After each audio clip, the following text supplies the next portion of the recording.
প্রিয় অষ্টম শ্রেণীর শিক্ষার্থীরা, শুভেচ্ছা নিও। আজকে আমি তোমাদের বিজ্ঞান বিষয়ের নতুন বই থেকে পঞ্চম অধ্যায় সমন্বয় ও নিঃসরণ এর ৪৭ পৃষ্ঠার কাজ সমাধান করে দেব। প্রথমে তোমাদের বলবো, যারা আমার চ্যানেলটি সাবস্ক্রাইব করো নাই তারা আমার চ্যানেলটি সাবস্ক্রাইব করবে এবং আমার সাথে থাকবে। তাহলে চলো আমরা ক্লাস শুরু করি। বিজ্ঞান পৃষ্ঠা নং ৪৭, কাজ।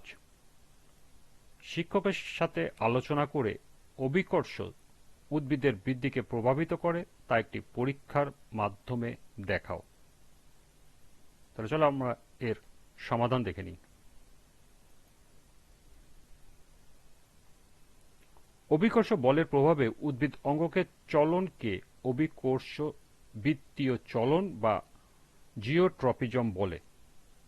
অভিকর্ষ উদ্ভিদের বৃদ্ধিকে প্রভাবিত করে তা একটি পরীক্ষার মাধ্যমে নিম্নে দেখানো হলো। উপকরণ: একটি স্বচ্ছ কাচের বড় মুখযুক্ত বোতল, পুষ্টি দ্রবণ, ছিদ্রযুক্ত কর্ক, একটি সবল উদ্ভিদের চারা। কার্যপ্রণালী: একটি বোতলে পুষ্টি দ্রবণ নিয়ে ছিদ্রযুক্ত সিপিটি লাগিয়ে সিপির ছিদ্রপথে চারাগাছটি এমনভাবে ঢুকিয়ে দিতে হবে যাতে মূলগুলো পুষ্টি দ্রবণে ডুবে থাকে।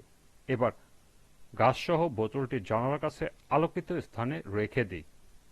পর্যবেক্ষণ: ৪-৫ দিন পর দেখা যাবে যে উদ্ভিদটির কাণ্ডের অংশ জানালার বাইরের দিকে বেঁকে গেছে, মূলগুলো নিচের দিকে বেঁকে রয়েছে। সিদ্ধান্ত: উদ্ভিদের মূল অভিকর্ষজ দিকে এবং বিটপ অভিকর্ষের বিপরীত দিকে ধাবিত হয়।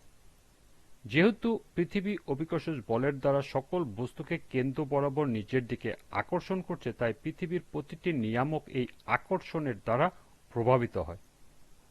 উদ্ভিদ জীবনে প্রয়োজনীয় উপাদানগুলো নিচের দিকে আকর্ষণ থাকায় উপাদানগুলো উদ্ভিদের বৃদ্ধিকে প্রভাব ফেলে।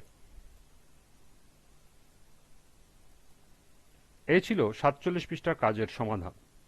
আজকের ক্লাসটি এ পর্যন্তই।